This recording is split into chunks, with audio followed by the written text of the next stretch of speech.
Ladies and gentlemen, I welcome you all to Soldier Speaks English once again, where we are in geopolitics, East and West. Me, Adil Raja, and Theo Mullis, we will be discussing the geopolitical situation in East and West. And this particular episode, the East and West is colliding, and we have to discuss a very important question: that is the USA underestimating Iran? And there are, of course, Shaheed drones, which are being utilized by the Russians primarily in the Ukrainian theater.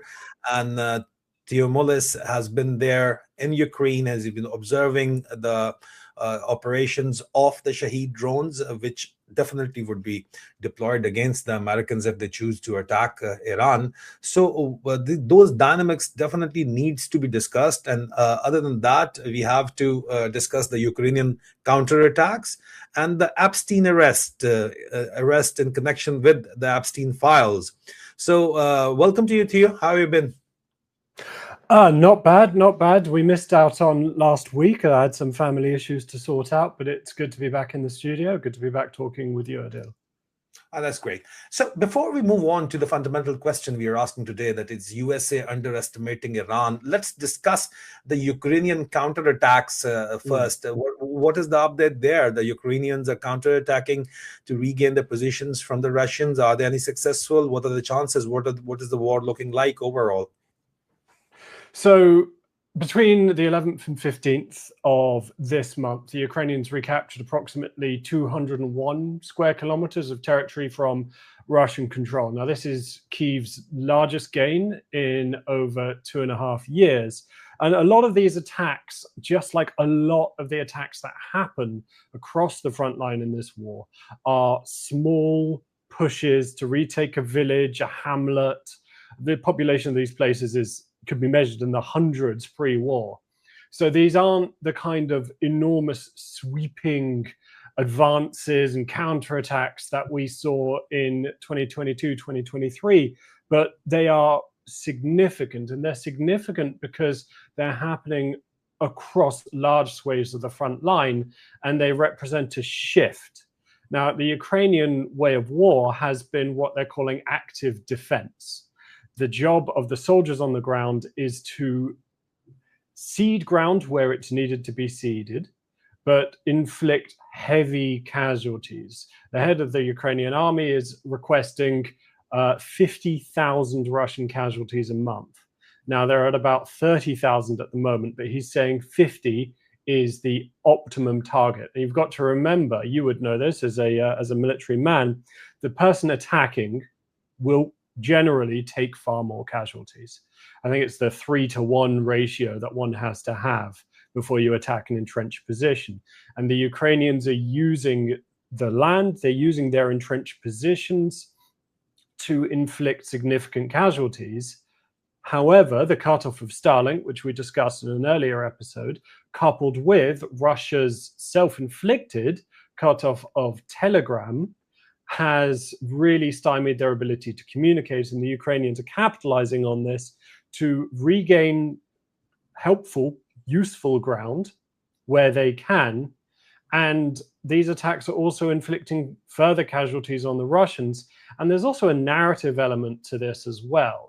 For all of 2025, the Russians were putting forward this narrative that we're advancing, our advance is inevitable, and we will win this conflict. Although what winning looks like for the Russians is an open question, because their earlier war goals of taking Kyiv and regime change, that's pretty much out of the window. So it is an important shift. And one of the reasons, according to Russian military bloggers, who are an excellent source, that they have decided to shut down Telegram, and the rumors are swelling that they might be trying to institute full mobilization, which they have not been able to do before because politically it's been deemed to be impossible. And shutting down Telegram would shut down a major way for Russian citizens to communicate with one another and could shut down an avenue of dissent if Putin does want to do that. What is likely is that these attacks from the Ukrainians will continue. The Russians don't really have an answer to Telegram, and they don't have an answer to, I think it's called Max, but soldiers have been having significant difficulty in getting it set up. And they certainly don't have an answer to Starlink. All right. So all right. It seems that their communication difficulties will continue. And I wouldn't be surprised if we see, as we did in 2022, the Russians moving to commercial Baofeng and other brand radios, which, well, there was a period of time when you could listen to Russian combat traffic online. And we might be going back to that. Theo, you mentioned Starlink more than once, and there is yet another question, another very interesting connection between East and West in the theater in Ukraine and the theater in Iran. Starlink is proving to be more than a device of communication, device to access internet, becoming it looks like that it is becoming a weapon, because Starlink is being, there is a sort of a crackdown on finding and destroying Starlink devices in Iran as well, and as well as in Russia. So definitely, without uncensored internet is considered being considered a lethal sort of a combination once you mix it with the freedom of expression in these authoritarian states, I would say, and it is a fair comment. I don't think anybody should have an issue over there. But before we move on to the arrest in the Epstein files, well, do you think the United States, which is looking to attack Iran because they want Iran to dismantle their nuclear facilities, because if Iran does not dismantle their nuclear facilities, then the Saudis, the Kingdom of Saudi Arabia, they've already given an interview officially that, listen, if they are going to go nuclear, we will go nuclear the very same day. That's what Prince Mohammed bin Salman has said in the 60 Minutes interview quite clearly. So obviously they've got the facilities ready, and they just need to push the button to prove their capability. And in the Middle East currently, nobody talks about Israel having these nuclear capabilities secretly, but it's an open secret, but nobody talks about that. One of the worst kept secrets in the world. Worst kept, deliberately worst kept secret in the world. But Theo, if Iran also goes nuclear or Saudis goes nuclear, the balance of power in the Middle East would definitely be, it'll get disturbed. It'll shift. And this shift is definitely not wanted by the U.S. So other than oil prices, but the U.S. also has to manage the oil prices, that it should not rise from a particular point of view. But once you start a war, well, you can start a war, but you cannot control then after it does get started. I think they already had a war over this in the middle of last year. We had the 12-day war striking at Iranian nuclear facilities. Any intervention in Iran, and I think Trump especially may be buoyed by his, the quite extraordinary ethics and international legalities aside, kidnapping of President Maduro, which of course hasn't changed the regime in Venezuela. The same party is still in charge. Maduro's vice president is now in charge. Really not much has changed beyond them now giving or selling the Americans oil, which they previously didn't want to do. I think that the United States has to be careful with any situation in any attempt to intervene in Iran. And what does it even look like? Is it going to be a bombing campaign? Are they going to be sending Delta Force helicopters in again? Do they, and if they do decide to do that, what's their aim? Is it to take out the Ayatollah? Okay, well, you take out the Ayatollah. Somebody, if the regime is quite well entrenched, somebody will just take their place. So I'm they have really unsure what. you for anything like this to happen, you need boots on ground, and but they've ruled out boots on ground in Iran, obviously. And it's very interesting to note that the United Kingdom is refusing to provide their air bases to the US forces, to the cousins, for an attack on Iran. What's that about? So there are two air bases that the United States wants to use, and under the treaties that we have with the US, they have to get British permission for any combat operation to fly from these air bases. And the key ones are RAF Fairford in Gloucestershire and the Strategic Joint Base on Diego Garcia. Now, reports suggest that it's driven by concerns about international law and legal exposure if they're deemed to be complicit in an offensive campaign against Iran, which from the British position is perfectly reasonable. Britain does not want to be involved in a situation in Iran, although I will say that the Iranian regime, I would very much like to see that fall. It's a despotic, authoritarian, vile regime that has taken a wealthy and quite reasonable country and turned it into a country which, despite its enormous oil reserves, has rolling blackouts on a regular basis. The United Kingdom can't really get involved unless they are happy to help the US breach international law. So Donald Trump is, of course, very upset about this, but his position is quite difficult. Fair enough. So let me present you the scenario that even then the war does go ahead, because the military-industrial complex does want the war to go ahead, but they want to control it, of course, because they need the oil prices to be raised to a level in which the investment in Venezuelan oil infrastructure becomes feasible. We've already discussed that.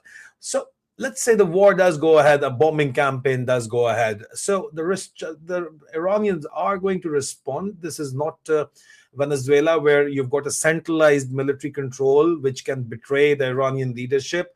Well, the Iranian military deployment is decentralized as per the provinces, and they can fight independently. And all of their various commands have got these Shaheed drones which are being deployed by the Russians in Ukraine. What are the capability of the Shaheed drones once you deploy them in the Strait of Hormuz, for example, against the US forces in Middle East? Other than the proxies, they've got proxies. The Iranians have got proxies throughout Middle East. So the region there is a risk of the region being destabilized. But if the war does go ahead, and if the Shaheed drones are deployed, other than the ballistic missiles, of course, the attacks would be augmented by ballistic missiles. What do you think? How does it look like, the overall scenario, the deployment of Shaheed drones, which you have observed in Ukrainian theater? Yeah. How I've been effective? So I've been under Shaheed attack, as was everybody else in the city, a number of times in Ukraine. These weapons are capable for what they are designed to do. They're designed to hit a large area. They are not that precise, and they're designed to be fired en masse, 500, 300 plus. They fly relatively slowly. They fly relatively low. They're made, I've held bits of one. They're made of essentially polystyrene foam with a moped engine, a GPS guidance system, and a warhead in the nose. That's why they're often called mopeds, because that's what they sound like. So they're not something that the United States would have any trouble in shooting down. And they couldn't, say, be able to hit a US Navy warship in the Strait of Hormuz very easily. It'd be difficult to track the target. What they are good at, however, is on the economic front. A Shaheed costs $50,000, $30,000, somewhere between the two, depending on where you're going to make it.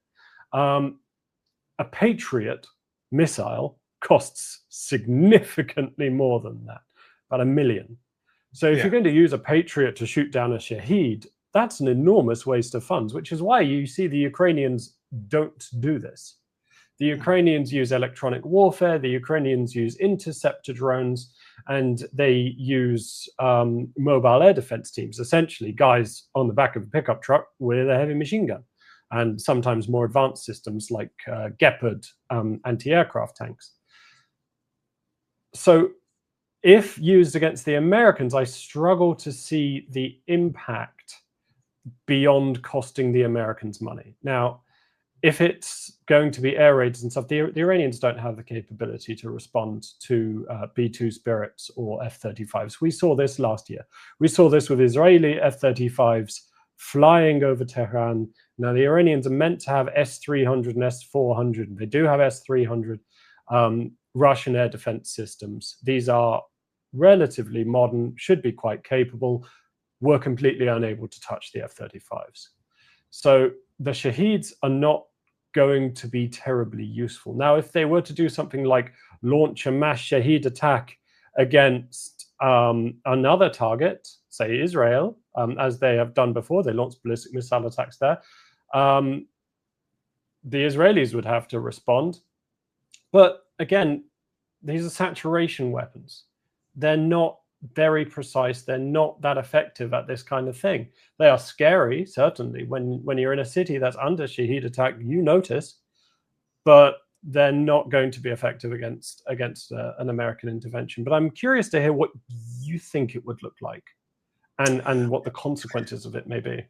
Yeah, you see, the thing is that once you're deploying these weapons, which the Iranians got, they've already got proven strength of ballistic missiles. You're going to hit the ballistic missile sites on the onset of any war, if it has to be a war, if it has to be an attack. Any U.S. attack would firstly and foremost target the Iranian nuclear facilities, which are underground, and the Israeli bunker busters could not even get to their facilities. We've already, it has been proven, but definitely they'll try to do something much more with it, and they'll try to attack. There'll be a sustained air raids attacks because and the American air movement suggests that they're amassing the air assets there after I would say 30 years after the Gulf War. This is the biggest U.S. deployment in the Middle East, and that is focused at Iran, obviously. But the ballistic missiles would be targeted, but still the Iranians have got the capability to fire them back, which they've shown in the last year conflict with Israel. So as far as the Shaheed drones are concerned, definitely the American forces have got the capability to shoot them down, and they don't mind wasting their money, their Patriot missiles. If a Shaheed drone is coming to, for example, coming to attack USS Gerald Ford, so they won't look at the cost. They'll fire the Patriots. They're making it, obviously. But I don't think that the U.S. well-defended localities would be the target of these drones. The target of these drones would be the allies, the U.S. allies, and the U.S. allies bases, or those bases which are not very well defended. For example, in Qatar, and for example, that's why the U.K. is not allowing and even the UAE, an Israeli ally, is not allowing their airspace to be used to attack Iran. And the Qataris have also said that our airspace should not be used to attack Iran. They don't want to give Iran an excuse to attack those countries. But Iran, irrespective of all this, they've got two strengths. Firstly, their technology, low-cost technology, to hit the allies of the U.S. in the entire region, and the U.S. has got a lot of allies, and it's a Sunni-dominated area, Sunni, and and there are Shia proxy elements. The second strength is the proxy elements. There will be a proxy warfare which will go on in the entire Middle East, which will drive the oil prices higher, and that oil prices will make things much more expensive in the entire Western world, including the US. And President Trump, just before going in a midterm election, seriously cannot afford any further inflation in the US, which has been a weak point for him. So it's a very delicate decision to attack Iran or not, because underestimating Iran would be a mistake which he can ill afford. So that's what my opinion about this is. But moving to The next topic. If I may add briefly, I think that a focus on the Shaheeds is not necessarily the area which Iran could really threaten the United States, especially the United States Navy. The US has run these exercises before, a hypothetical US versus Iran exercise, and US admirals playing the part of Iran have been able to defeat their colleagues. And something that the United States really needs to look at is the Black Sea and the Russian Navy versus Ukraine. Ukraine has been incredibly effective at destroying significant parts of the Russian Navy, including the cruiser Moskva, a number of at least one submarine. The Russian Navy should, by all rights, in this conflict, have complete ownership of the Black Sea, and it doesn't. And one of the reasons for that is the Ukrainians' use of sea baby or seaborne drones. Now, these are essentially take a jet ski, stick a Starlink on top, stick a load of warhead at the end, and you have a pretty effective weapon system that's also very cheap, that can also be deployed in large numbers, and that can threaten ships and has done before. So that's where I think the United States needs to be careful if it's going to do something like this. That's very interesting, because I was mostly in this discussion, we are always thinking about the Strait of Hormuz, but the area which you just brought out, it's very interesting, and this is very pertinent that we don't discuss the Black Sea in this scenario. So it is important what the lessons learned from the naval war in Ukraine. I mean, imagine take a hypothetical that the Iranians give the Houthis a load of these Sea Baby or a copy drones, because the Russians would have picked some up, because they don't always go off in the right way. So they'll probably know how to make them in their own right. They could sell that information to the Iranians. And then the Iranians could manufacture them and send them to the Houthis. Now, if the Houthis are able to use these against container vessels, then, well, the straits are closed again. So and that's something that the Americans really need to consider. So it will not be a normal touch and go sort of an attack if they do decide to go and attack, because what the Iranian proved in the last year war with Israel was that their ballistic missiles were able to penetrate the Israeli defenses to a large extent. So obviously Israeli defenses, air defenses, are made in the USA, and the USA is using the same air defenses. So expecting the USA to go scratch-free is simply not possible under the circumstances. And the Black Sea theater, if you look at the map, well, the Strait of Hormuz is not the only theater. What's going to happen in Black Sea is also important, and that is where Russian support would definitely be there for Iran. This is a given under the circumstances. I mean, the Russians were far and away from Venezuela, but in this case, the Chinese, they don't want the Iranian regime to be changed or the Iran to be attacked, because they've got around $60 billion investment in there as part of Belt and Road Initiative, and the Russians are obviously supporting the Iranians supporting the Russians. So we are looking at a mess, and it could very well become the start of a World War III. Do you agree?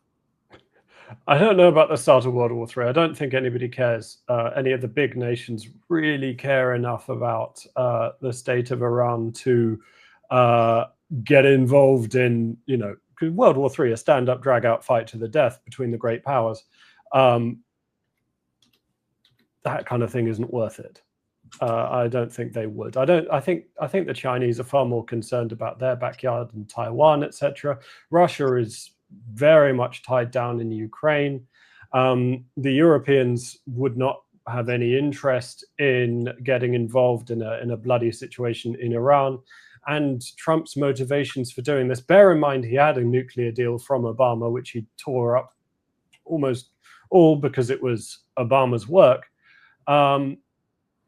His motivations for doing this are midterm and short-term political related. So any outbreak of World War III over this, I think, is unlikely. I think any attack is going to try to mirror what occurred in Venezuela, because like a lot of failing leaders throughout history, he's looking for a short victorious conflict to buoy his public support. Just before the midterm election, I mean, not just before, but in preparation of the midterm election. Yeah, fair enough. But obviously, it's a very tough decision to be made. And but I would say the positive in this present U.S. administration is that there is one man who's making the decision, like the previous administration of Joe Biden, where Joe Biden's son allegedly, or Joe Biden's daughter-in-law allegedly were making the decisions, and there were so many different people you could approach, and you could get the job done by openly allegedly bribing them. And that's how I don't know if I'd go that far. The Trump administration is much more easily bribable. I mean, the Qataris bought him a jet. Yeah. He's made about $5 billion since becoming president. I mean, he is far and away one of the most, if not the most corrupt US president in history. That's true, because of his family enterprise, business enterprise is being used to influence him. Yeah. But at the end of the day, he's the one who's making the decisions.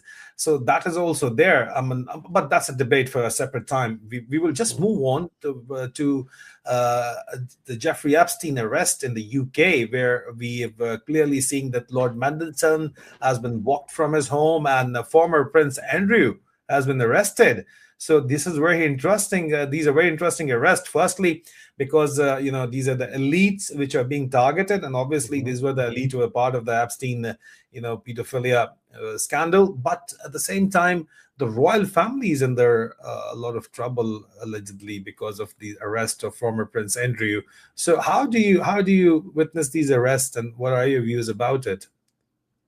So these arrests are linked to the release of Epstein files carried out by the US Justice Department. It has to be said, because we're journalists talking about this online, and I'm based in the United Kingdom, that both have maintained their innocence and that these are allegations. Now, both Andrew Mountbatten Windsor and Peter Mandelson, former British ambassador to the United States and Labour cabinet minister, were arrested for the crime of misconduct in public office. Now, this is an interesting offence, quite a serious offence. Maximum penalty is life imprisonment, and it's tried on indictable only, so the trial can only take place in a Crown Court. And it's about being an office holder and misconducting yourself to a point where it's a serious breach of public trust, and knowing it, or should have reasonably known that you were misconducting yourself. And they relate to the sharing of confidential records with Epstein. When it comes to Mountbatten Windsor, while he was UK trade envoy, these relate to emails in 2010 allegedly from Mountbatten Windsor to Epstein, relating to British official visits to a number of countries, I think Singapore and Vietnam, and another one relating to investment opportunities in the rebuilding of Helmand province, of course, being 2010. This is the war in Afghanistan. And Peter Mandelson's allegation also relates to the sharing of sensitive government documents at around 2009 to 2010. Mountbatten Windsor was released under investigation, and Mandelson was released on bail. What's key here is that the British police will be carrying out significant searches of their homes and of their electronic devices. And we can't say too much because these are now active cases, and we have to be careful due to British law not to prejudice any future jury. But what they may find in these searches could potentially be quite significant for a number of figures across the world. And we've seen across Europe, countries of Poland, Sweden, the United Kingdom opening a series of investigations into the activities of Epstein and those related to him. those who were his confidants, co-conspirators, however you may want to put it. And what's very significant is that you contrast this with what's happening in the United States, which is nothing. And not only in the United States, not only in the United States. I mean, Europe, we can see Andrew Mountbatten Windsor, Peter Mandelson arrested, Sarah Ferguson resigned, the Crown Princess of Norway apologized, then Sweden, former Prime Minister of Norway, former Secretary General Council for Europe, Torbjørn Jagland has been charged, then we find the former diplomats and politicians, some have resigned, some have been charged. Then we also see the former president of the United Nations General Assembly, a former security advisor to Slovakia's prime minister. He's resigned. Then we see Jack Lang, former French cultural minister, has resigned. So there are a number of people, including in UAE, the top businessman, DP World. He's related to Pakistan investment as well. Former DP World chairperson Sultan Ahmad bin Salam. He has been, he has resigned. So there have been a number of people, who have resigned, and we are showing them on screen.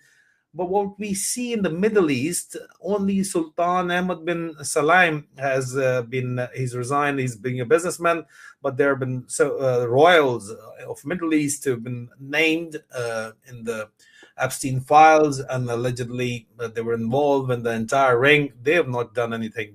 They have not resigned or anything like that. So at least it is heartening to see that, and as you said, in the USA, because President Trump is being named repeatedly, because there's a very, very just very shy of 40,000 times he is named. Just shy of 40,000 times. Yeah, there you go. There you go.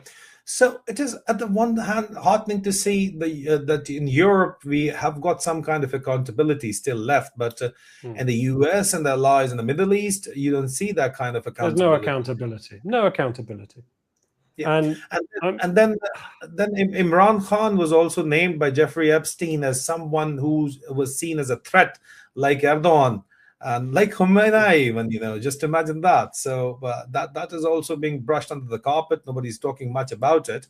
But final words on this, Theo, and then we'll call it a day. Yeah, I very much welcome these arrests, and hopefully more to come. Jeffrey Epstein represented everything bad about